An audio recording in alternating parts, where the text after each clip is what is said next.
Hi everyone, welcome, welcome. Come on in.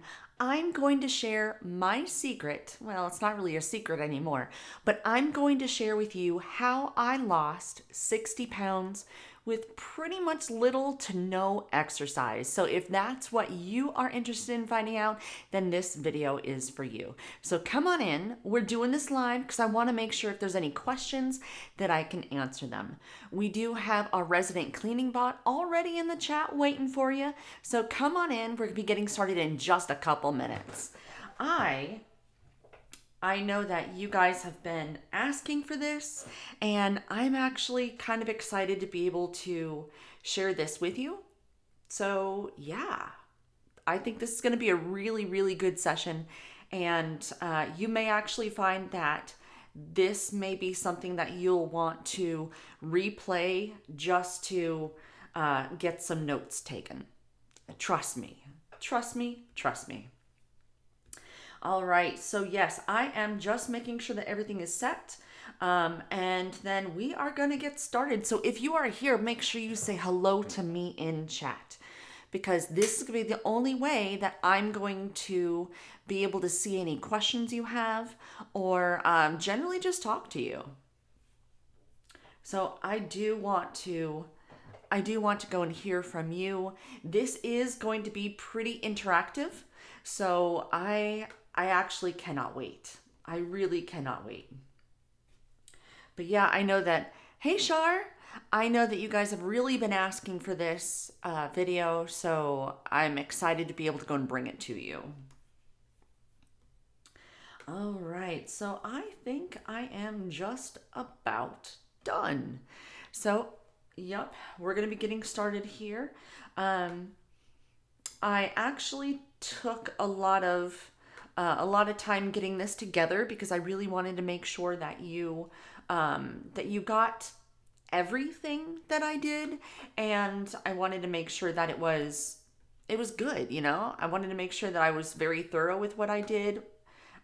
So yep, that's why it kind of took me a little bit long. Hey, hi Denise. Hey.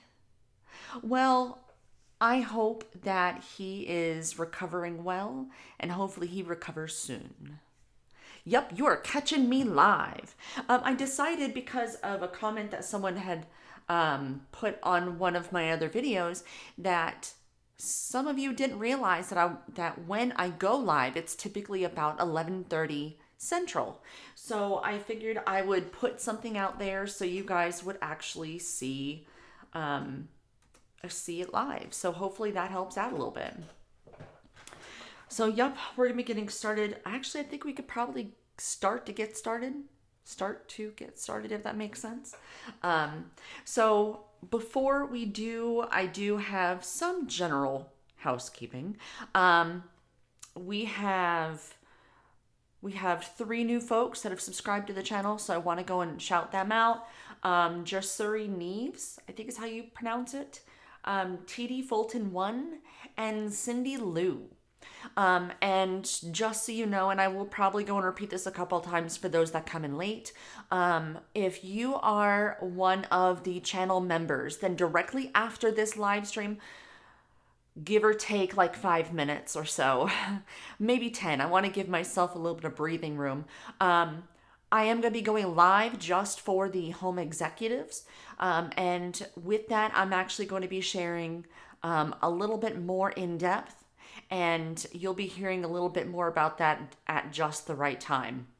But yeah, one of the things I'm going to be talking about there is probably like the number one secret ingredient that I used in almost all of my dishes that helped lose that weight.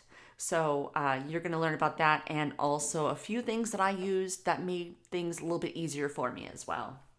All right, so I do believe that we are done. I am ready. I am raring to go. So let me go ahead.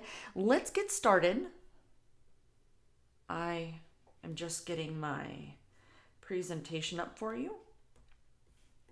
So yes, today And if you want, grab yourself a piece of paper. I don't know how long this video is going to be. Just going to be honest. I don't. But hopefully you'll be able to get some good information.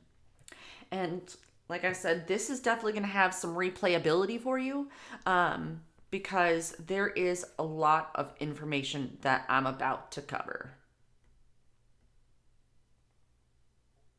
I think that's good. All right, so here we go. So yep, today, and I know this is looking kind of weird over here, but yes, today we are going to be talking about what I did, how I lost 60 pounds without any major exercise.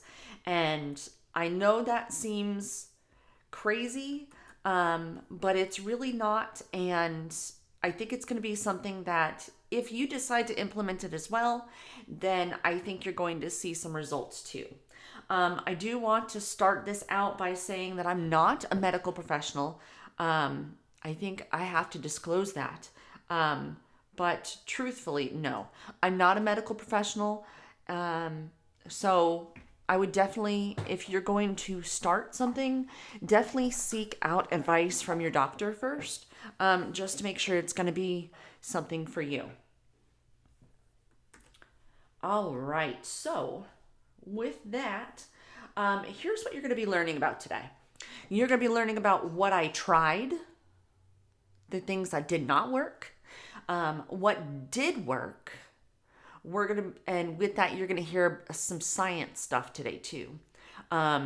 Serving sizes, the magic trick, like the one thing that actually did it. The high fiber foods, which I promised, and some deceptive healthy foods. So that's what we're going to be talking about right now. So let's talk about what I tried. Now, I actually tried a few things. I tried to exercise constantly, and let me tell you that sucked. I really don't have any other good way of saying it. It sucked. And it sucked hard. The next that I actually tried was a low carb diet. Basically, I tried to go and cut out all the carbs out of my diet, and that sucked too. I found with that one that I needed the carbs. I needed them. Not even just like a craving. No, I feel like my body actually needed them. And I think that by the time we're done, you're going to see why a low carb diet just is not going to work. I also did try Nutrisystem. My mom actually paid for the first month and I paid for the second month. And so 2 months, I lost the original 5 pounds that they promised me. And then after it was done, I gained more. So it did not help. I also tried fasting. I tried several days where I would just have nothing but water. I would lose the weight, but then guess what? It would come right back. It was very miserable. Very, very miserable. So I don't recommend any of these to you. So now that we've talked about the negative, let's talk about the positive and what actually worked. So I want to talk about some science. And if you're interested, I do have links to all the research that I did for this video. And so this is coming from the Mayo Clinic website. Mayo, I'm not sure how to pronounce it. But this is true. So 3,500 calories equals about a pound. I'm in the US, so I'm all about pounds, not kilograms. I don't understand kilograms, just to be honest. But it equals about 1 pound of fat. it's estimated that you need to burn 3,500 calories to lose 1 pound. So I'm going to pause here for a minute and I want to talk about that just really briefly. So, would you rather work your butt off in a gym or running outside for those 3,500 calories? I didn't put this in here, but I feel like I need to go and find this out now. And obviously, this is probably going to change. This is probably going to change depending on each person. 1 second.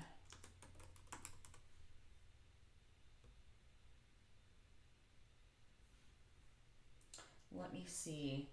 All right, I actually do have. I'm gonna go ahead and share this chart with you. Oh, well. Here we go. We'll come back to this slide for just a second. All right, so hopefully you can see that. So just by walking, you are going to burn 239 calories per hour. Jumping rope, that's pretty cool, right? But that's 750 calories per hour. So let's see if we can have a good, I'm looking for a good round number. All right, we'll do this. So doing jumping jacks right here. Doing jumping jacks for an hour, you're going to burn 546 calories. So if you do those jumping jacks for an hour each day, you're still, well, let's see, 5, 7, yeah. Each day, yes, you'll burn that 3,500 calories. That seems like a whole lot of work just to go and lose 1 pound a week. That's crazy. I don't know about you guys, that's crazy. I can't do jumping jacks for that long at all. So the point that I'm basically making here is that wouldn't it be a lot easier to just eat 500 pounds less? I mean, 500 pounds, yeah, that would be. 500 calories less. Now, I'm not telling you to starve yourself. That's not where we're going. But hang in with me here and it's going to make more sense. Yeah, it's going to make more sense. And Char, can you imagine doing an hour of jumping jacks? That would be so hard on your knees. I have bad knees.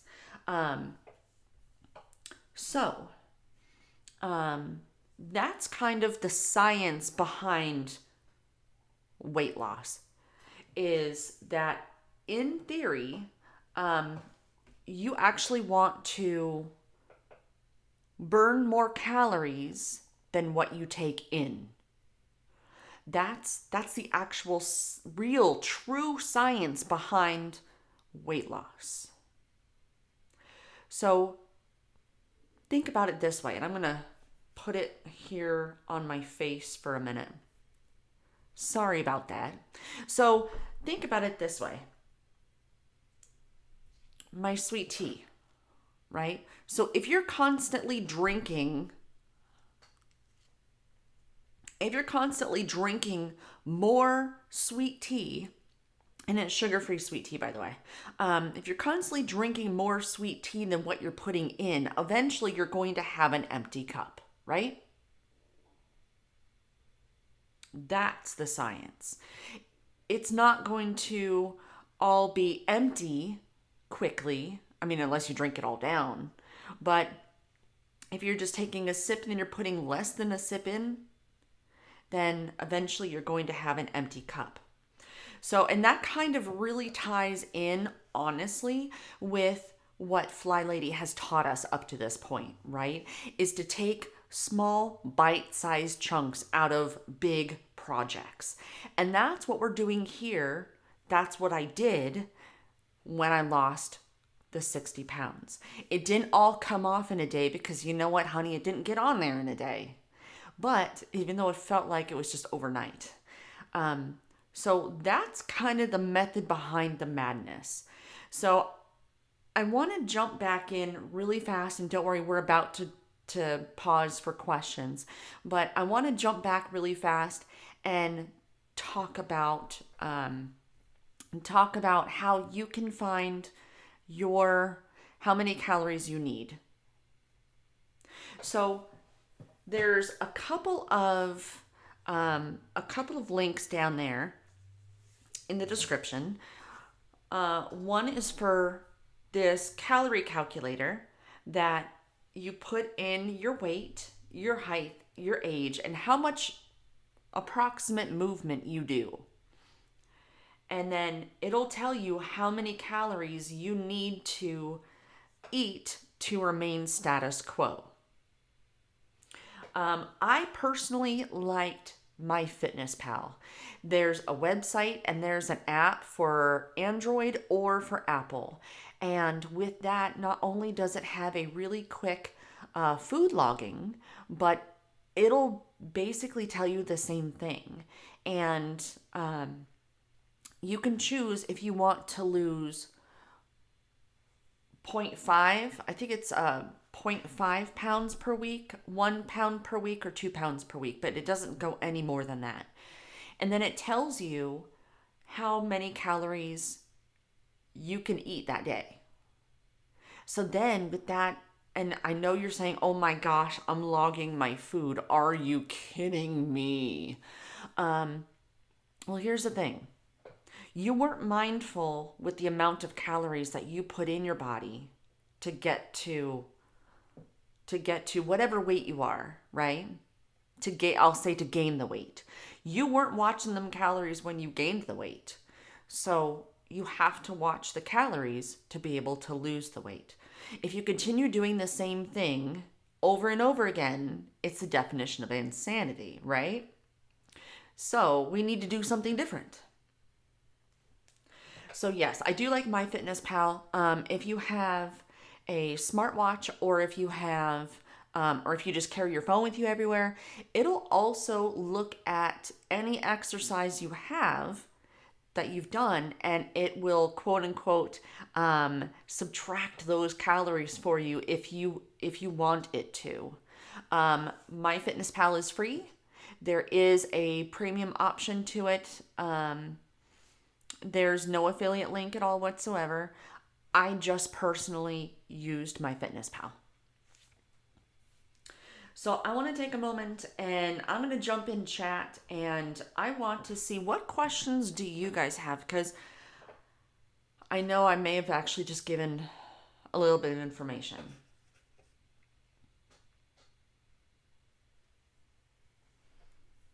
So what questions do you guys have for me? And if you don't have any questions, let me know you don't have any questions too.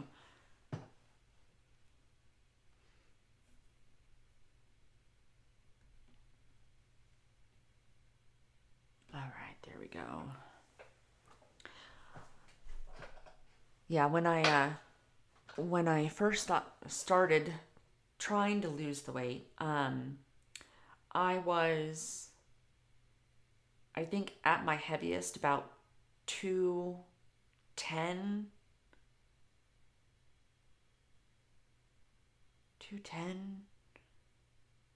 I think it was like 210 or like 230, something like that. And I know 20 pounds is a big difference, but I don't remember, honestly. But I know I was definitely not under 200.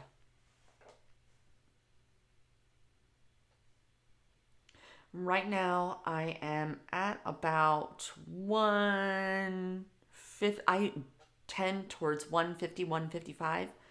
How often would you weigh yourself, and do you still weigh yourself? I do still weigh myself, and I would only do it like once per week. You definitely don't want to get on the scale repeatedly every day, because your weight will fluctuate up and down.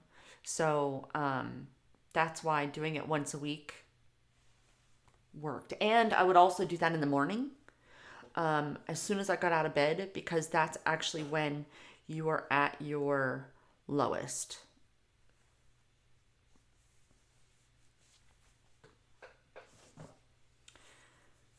All right. Doing good, doing good.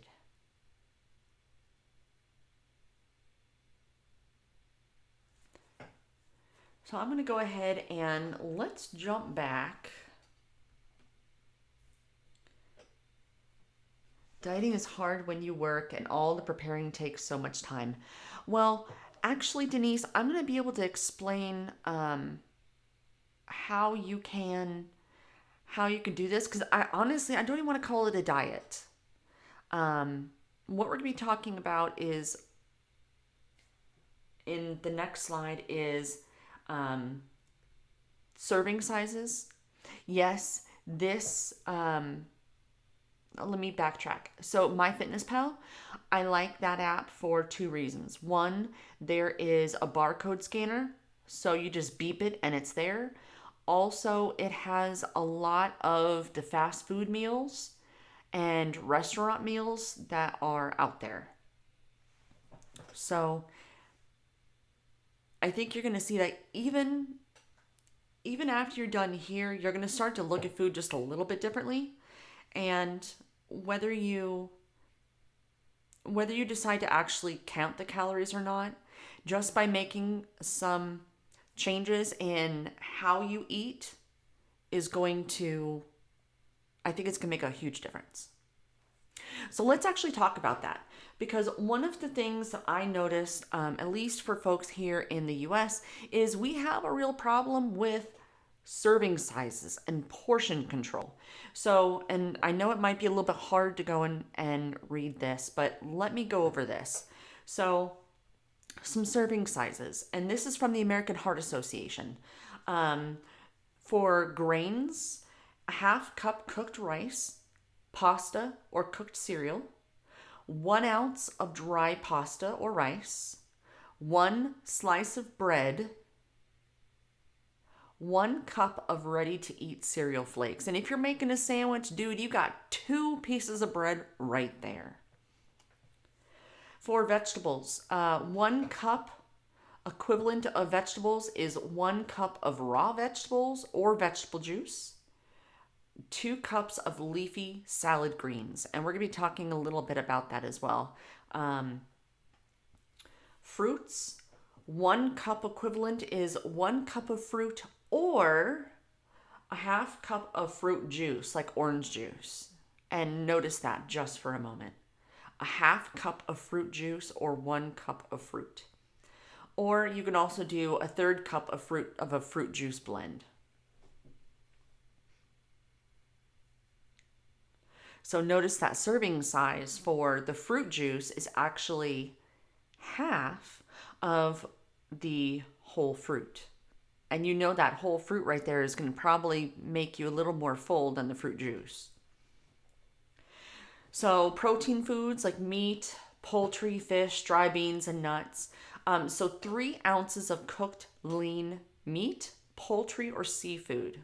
We're actually going to take a look at what these are. And you have probably heard these before, so it's not like I'm really giving you any new information, but I'm just reminding you. You can have 2 egg whites or 1 egg, a 1/4 cup cooked beans, 1 tablespoon of peanut butter. How much peanut butter do you use when you make a peanut butter and jelly sandwich? I know it was a lot more for me. And 1 tablespoon, you're like, yeah, I don't know. A half ounce of unsalted nuts or seeds. Unsalted. Note that a 1/4 cup of cooked beans equals 1 ounce of protein equivalent, but a half cup of cooked beans equals 1 vegetable. That sounds like that might be important. So for dairy foods, like your milk, yogurt, cheese, stuff like that, 1 cup equivalent is 1 cup of milk or yogurt, 1.5 ounces of natural cheese like cheddar cheese, or 2 ounces of processed cheese. So I know that's a lot of information, but I'm going to make a little more sense. So 1 cup of raw leafy vegetables or a baked potato should be about the size of a small fist. So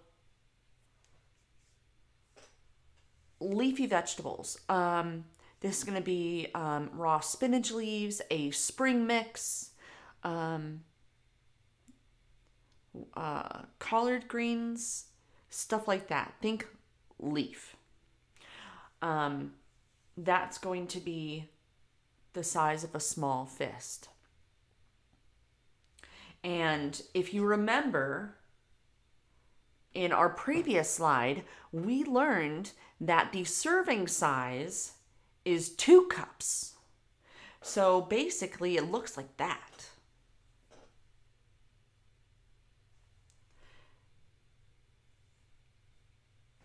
So 3 ounces of cooked lean meat or poultry is about the size of a deck of cards.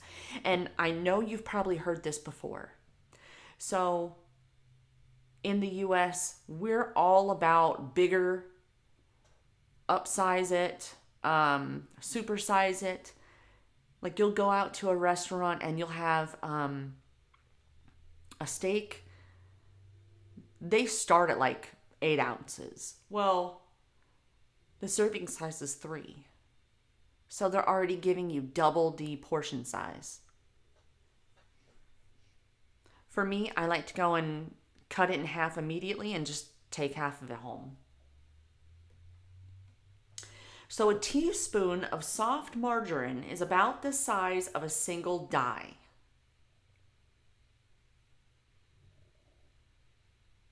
I didn't know that. So think about that for a moment. When you actually use margarine or butter, how much do you use? You probably use quite a bit of it, much more than the size of a single die.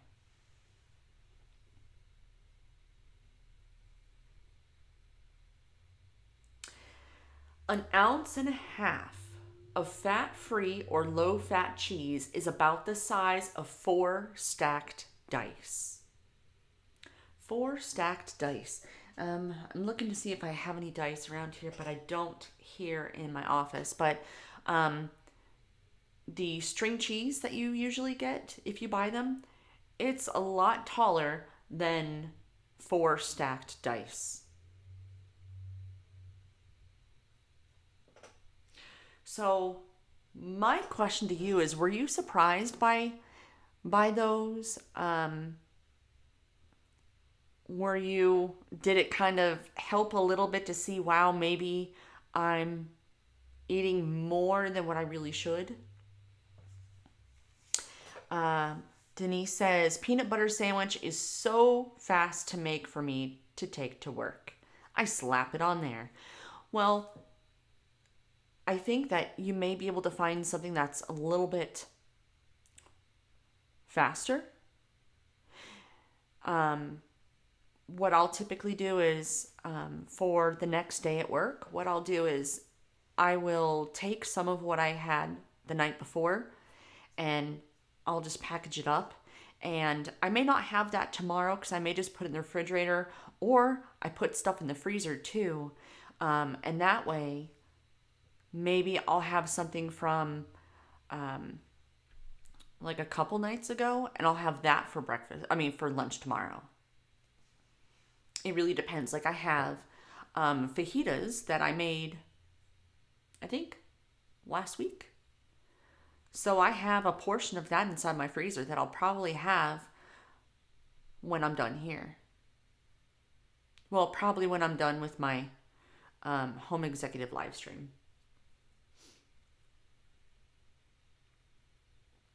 So do you guys have any questions for me at this point?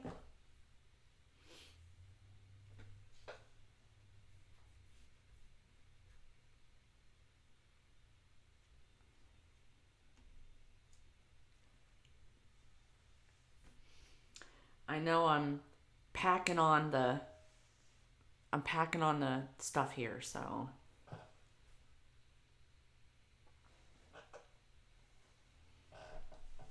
I do realize that.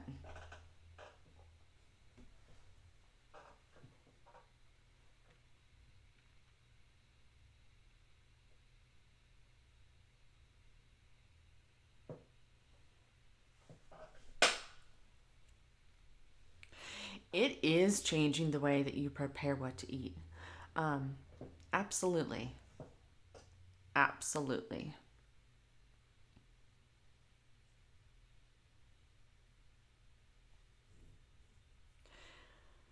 All right. So, how many servings of each daily? Well, that's a good question. That really comes down to um, if it fits inside of your calorie count. If you're counting calories, if you're not, then um, I didn't put that inside my slide. I didn't research that. But there's a reason why I didn't research that. So, Shar, I got you. Um, let me continue and let's see if we can answer that question. Okay? So, I want to go and talk about the real magic trick here. This is what did it for me. What I found is foods that have more fiber to them have less calories. So I want to kind of explain how I prepare a plate. And I want to oh, there we go. I forgot. You're still on my face. More fiber equals less calories. I found that to be true. And we're going to be talking about that. And I want to change the way that you look at your plate. So think about your normal dinner, your normal dinner plate.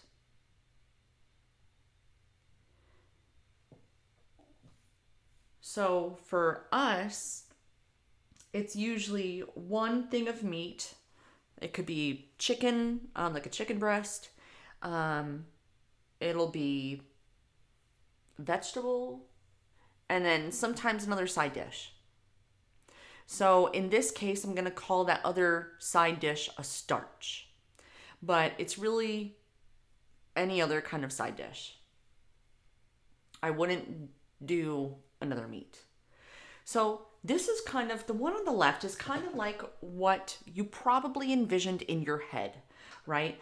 So when you go out to eat, you're getting a big hunk of steak. Generally, they'll serve that on the left. I don't know if you realize that, but they'll serve it on the left.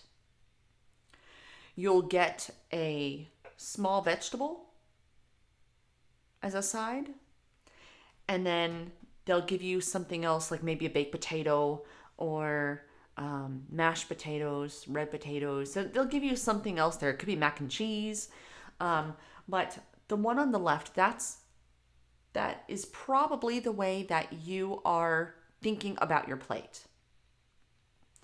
So what I did, and full disclosure, this wasn't my concept. And I need to put this link down inside of the description. I forgot to do that. Full plate living is actually where I got this concept, because I had just had enough, that I didn't want to diet anymore. I need something different.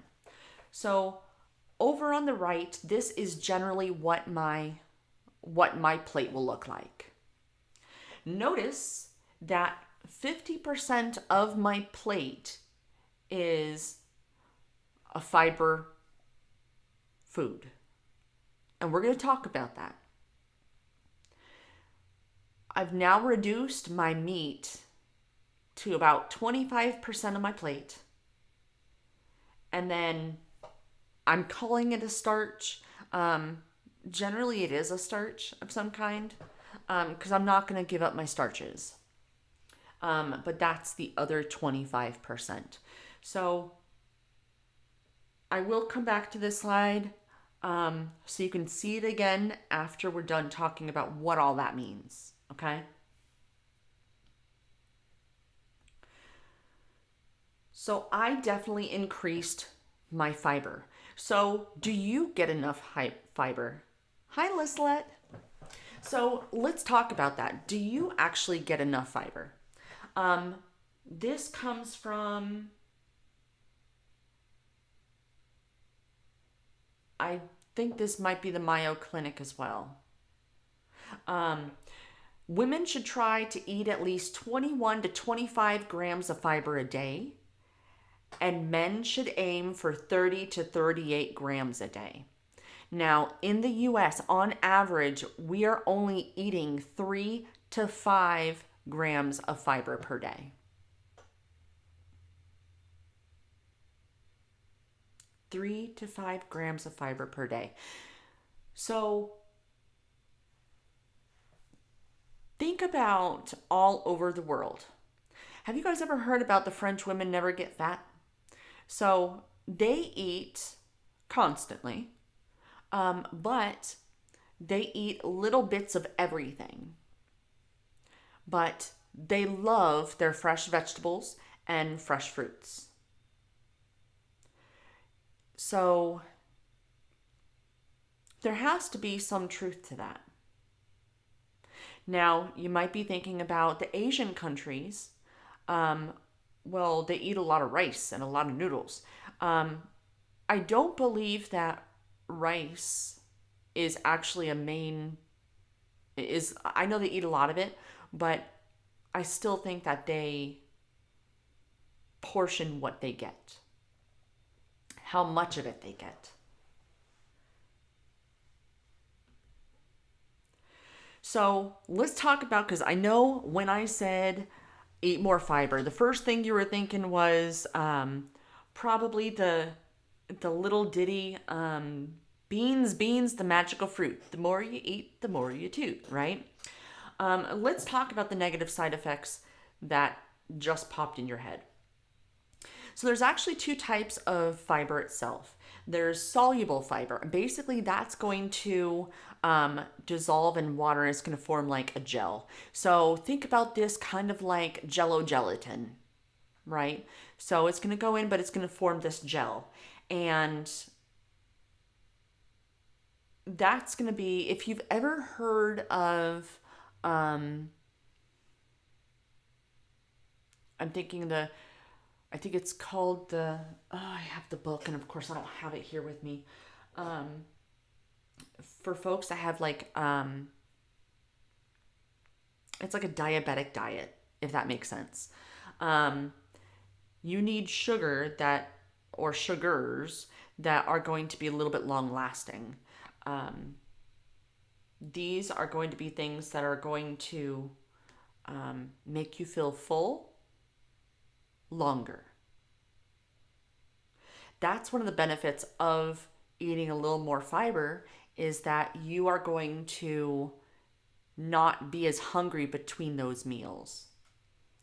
So some of those examples are going to be like dried beans, oats, barley, bananas, potatoes, and soft parts of apples and pears. Now, the insoluble fiber. So this is basically fiber that just goes in and right out. It goes in and right out. So it doesn't dissolve in water. It actually holds on to water. So that's whole bran, whole grain, nuts, corn, carrots, grapes, berries, peels of apples, and pears. Okay, I'm about to get real gross, right? So when I said corn, did that just kind of give you like little thoughts in your head about corn? I don't want to get gross. I'm trying really hard not to get gross here. But it goes in and out. In and out. So to counteract the negative side effects of eating a little more fiber is to drink more water, especially if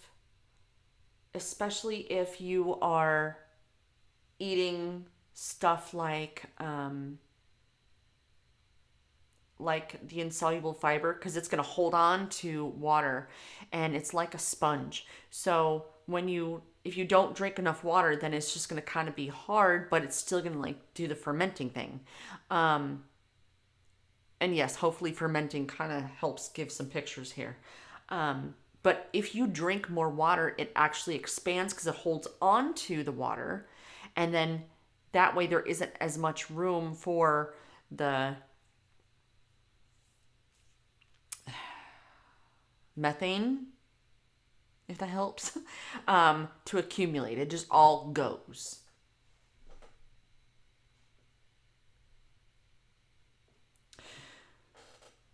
So fiber binds with certain nutrients and actually carries them right out of the body. And I know I had actually talked about that. So when you're eating a high fiber diet, which is actually what I'm talking about, what I did, you want to drink at least 8 glasses of fluid each day. And that's fluid. It doesn't even have to necessarily be water. You need liquid. You just need liquid. What questions do you guys have at this point? Have I lost all of you?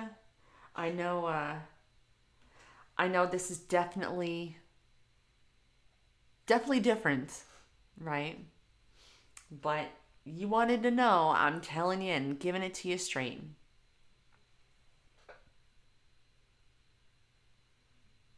Because the next question that I know you're probably going to be asking is about what those high fiber foods are. And actually, we're going to be getting into that here in just a few minutes.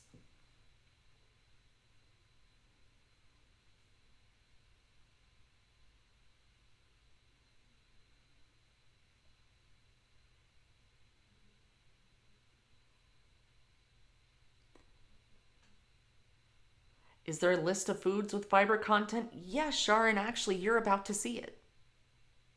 Because I broke them down. Yep, I broke them down.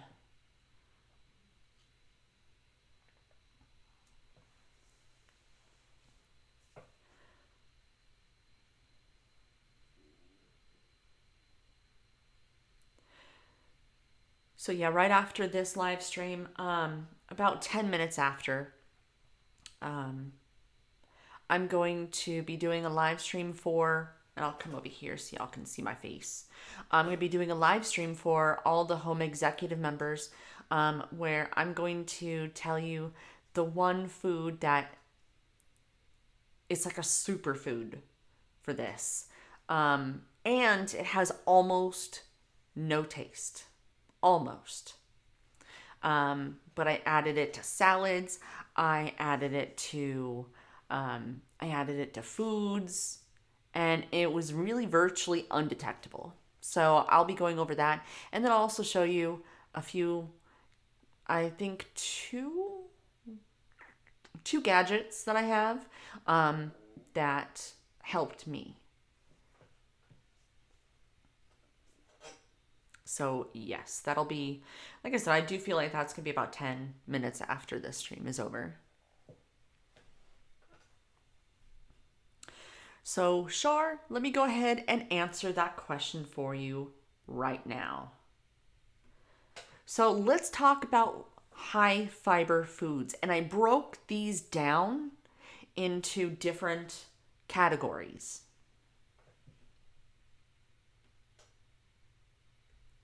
So our first one is the fruits.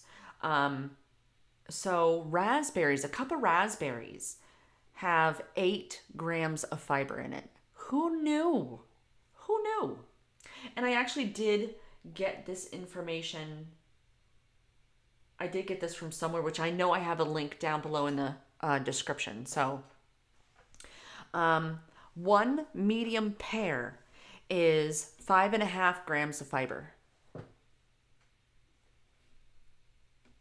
One medium apple with the skin on it is 4.5 grams of fiber.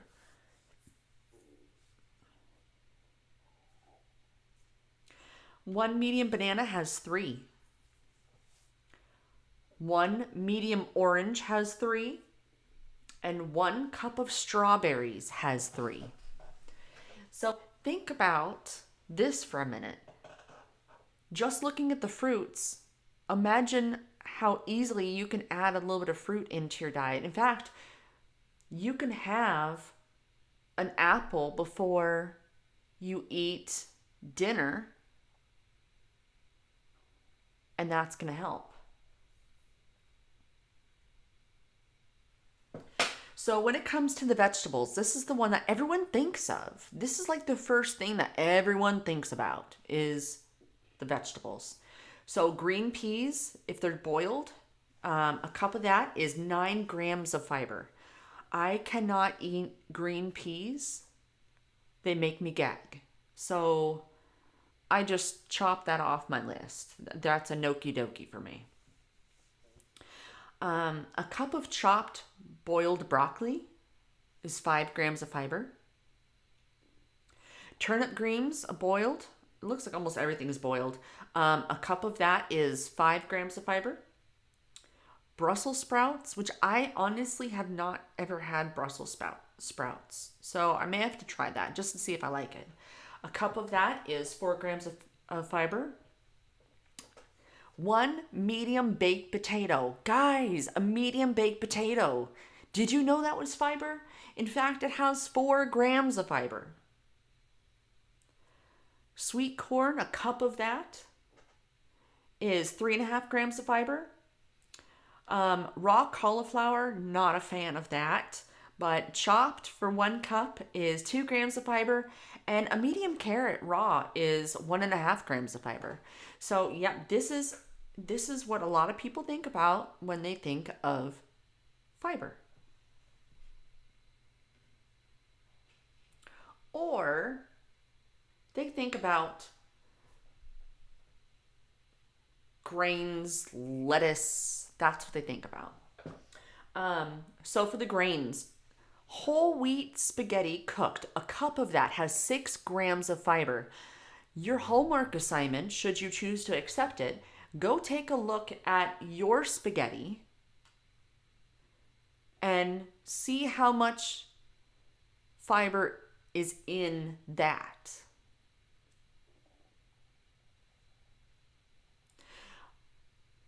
Barley pearled and cooked, a cup of that is 6 grams. Bran flakes, that's without sugar, y'all. Not the frosted flakes, just bran flakes. 3/4 cup is 5.5 grams of fiber. I actually like using bran flakes as sometimes I'll go and I'll crush that up and I will add my spices and stuff to it as well, and it becomes part of a coating for baked chicken. See, you can do this. Quinoa, a cup of that cooked, is 5 grams of fiber. An oat bran muffin, 1 medium one of that is 5 grams of fiber. Instant oatmeal. Now this would be the non-flavored kind. So you don't want to get your brown sugar cinnamon, but that is 5 grams. I don't recommend the flavored kind because it usually has tons of added sugar. Air popped popcorn. This is not the kind that you put in your microwave. So this is 3 cups of that. 3 whole cups. And that's the kernels. I believe it, is it the kernels? I think it's the kernels. But 3 cups is 3.5 grams of fiber. 1 cup of cooked brown rice is 3.5 grams of fiber. 1 slice of whole wheat bread is 2 grams of fiber. And rye bread, 1 slice of that is also 2 grams of fiber.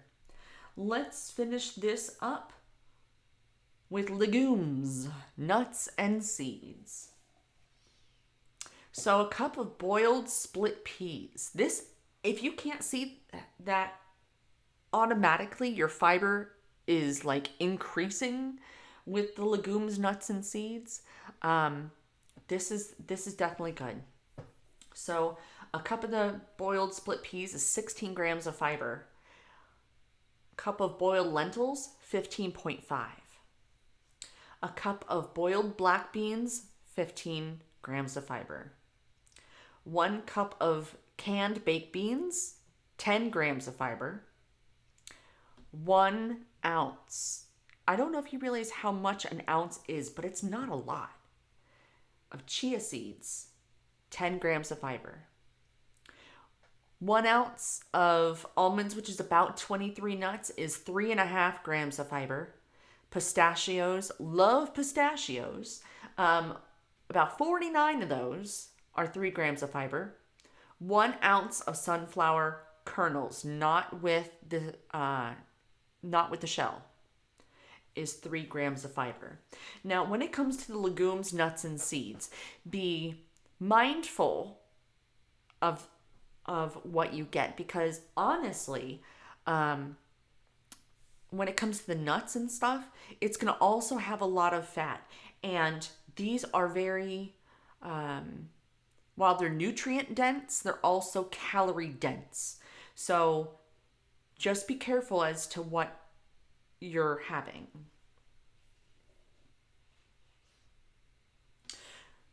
So before we get on to the deceptive healthy foods, I want to go and talk about, because we just went over a lot. Now that you kind of have an idea as to what these high fiber kind of foods are, was your mind starting to run with how you can incorporate some of these things into what you already eat now? So I said I was going to come back to that one slide with the plates. So let me do that.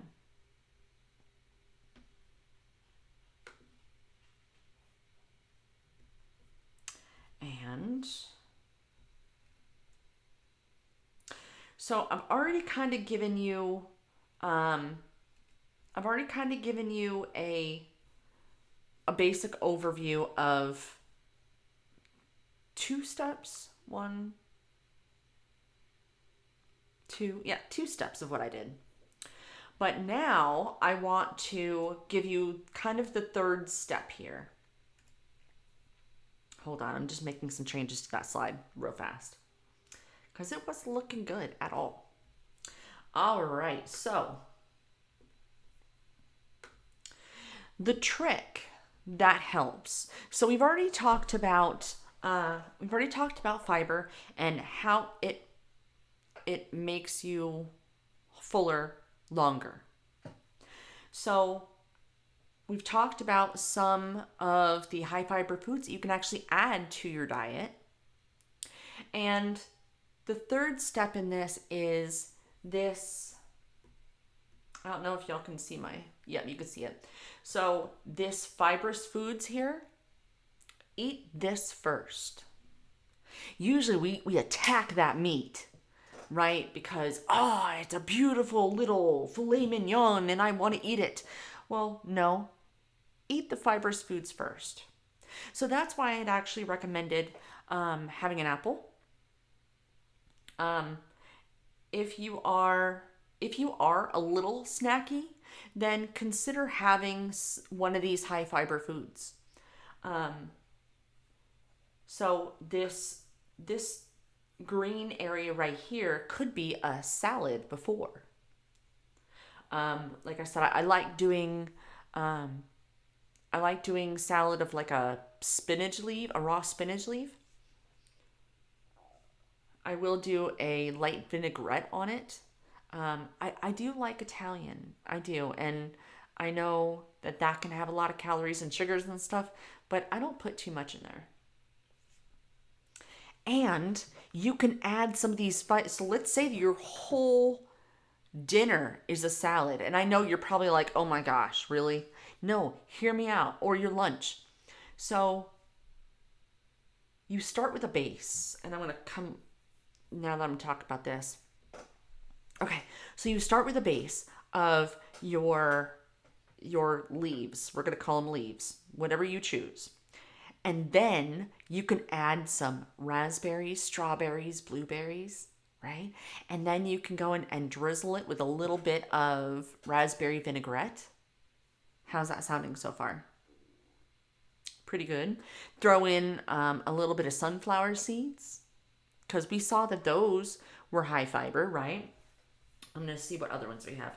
Um, those were good. You could throw in some apples, but that'd be kind of weird.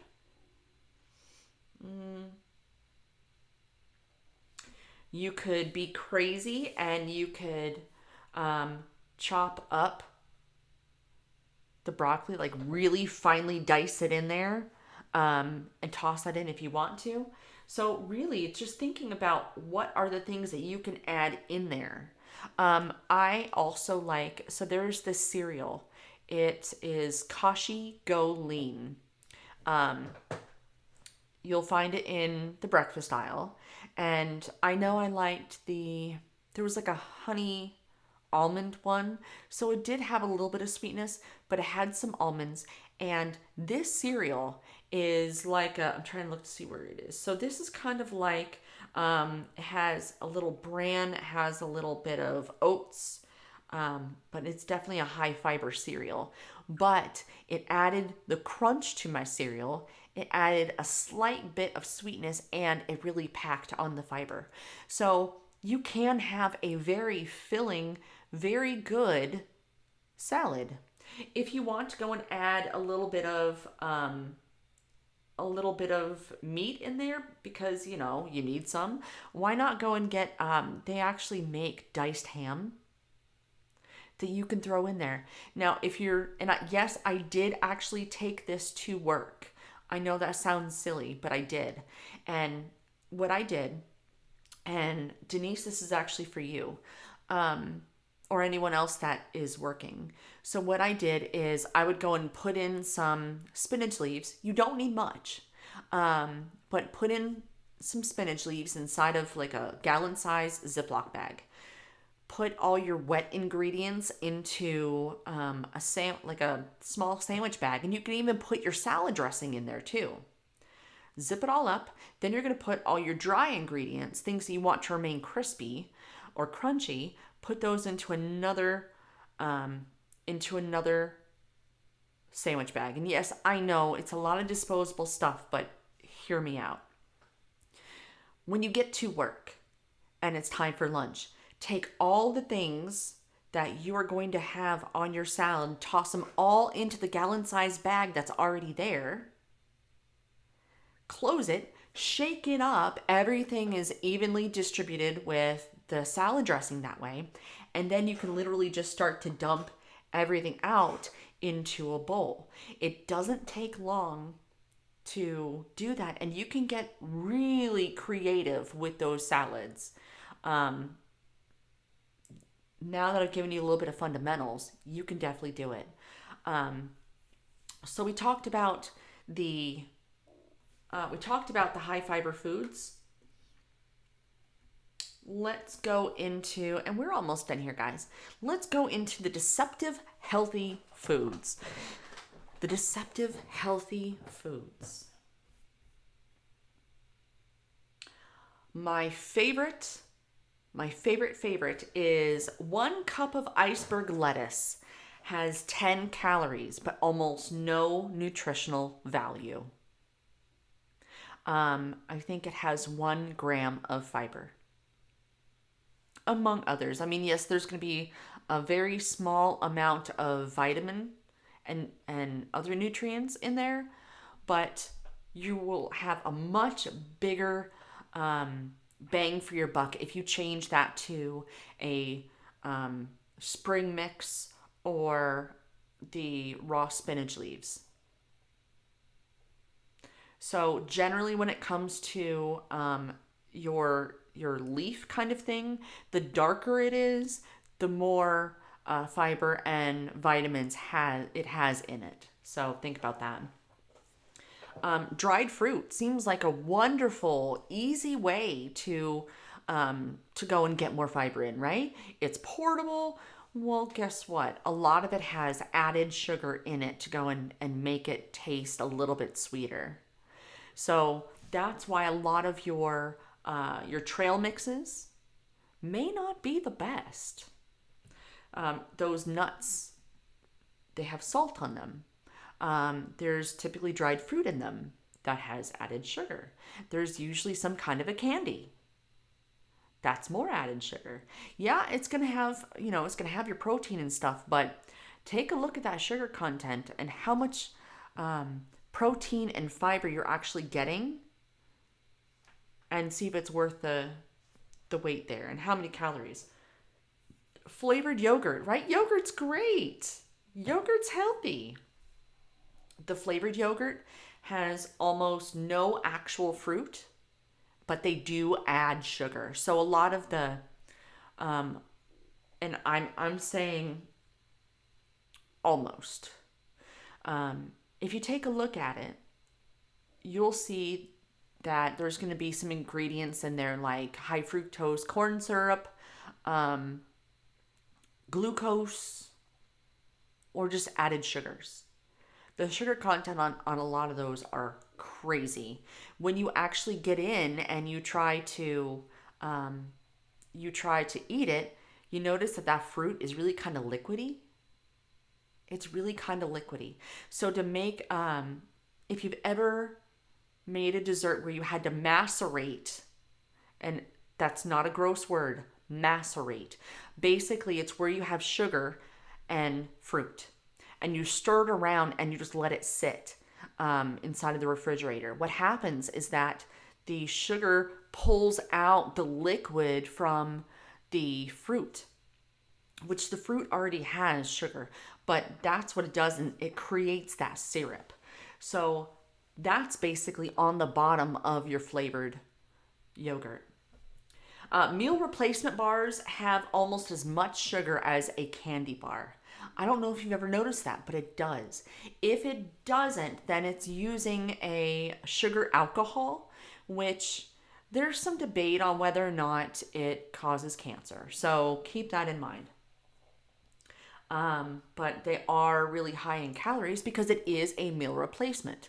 So while it's definitely convenient, it may not be the healthiest option.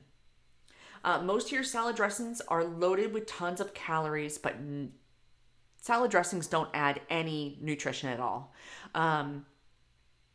So some good options are a lot of your vinaigrettes. Those are good, healthy options. Honestly, a little bit of vinegar and olive oil is good. Now, if you need a little bit more flavor, then definitely don't get the creamy kind. If it's creamy, it's bad. If it's creamy, it's bad. Yes, ranch dressing. I said it. And no, you can't really make a very good ranch dressing vinaigrette. It doesn't taste good, guys. It doesn't. I've tried it. So whether you have salad dressing because you need the ranch, then that's cool. Just be very mindful with how much you put on. Fruit juice, and we actually already saw the serving size of the fruit juice. Well, fruit juice has more calories than eating the actual fruit. So there are more calories in orange juice than there are in eating an orange. Veggie chips. I do like veggie chips. Now, if they say they're baked, great. But a lot of your veggie chips are still fried like potato chips. And when you fry the vegetables, it actually removes the nutrients. Oh, and then there's the added fat, So, yeah, when you fry them, it removes the nutrients. So that's really about it. Like I said, maybe there is, Denise, there is actually some dressing out there that has 0 calories. I don't remember the name of it. And I loved it. I did. I loved it. It was, I got the raspberry vinaigrette. I don't remember the name. I know I got it from Walmart, and it was always on the end, definitely not within child viewing. Like if you've ever really gone into a grocery store, you'll notice how they very how they market a lot of that stuff. So look for it in your salad dressing aisle, more than likely on the end. Prime real estate in a grocery aisle is right in the middle. So unless they're marketing to kids, then it's right on the end. So that's really about it, guys. Hopefully, you learned something. I knew it was gonna be a longer video. Um, I didn't know how long the video was going to be. It looks like it was about an hour. Um, so yeah, if you enjoyed this, definitely consider giving it a thumbs up. If you learned something, um, hopefully this helps a little bit. Next week, we're going to be going into meal planning for your family. Um, we're not really going to be going into this because I've already kind of helped a little bit with this, but more of how do you plan your meals weekly. This will also work for your lunches, but how do you plan even if you have very picky eaters? And you can also tie what I'm going to teach you next week with this particular live stream. So, yes, thank you so much, guys, for watching, and I will see you in the next video. Bye, guys.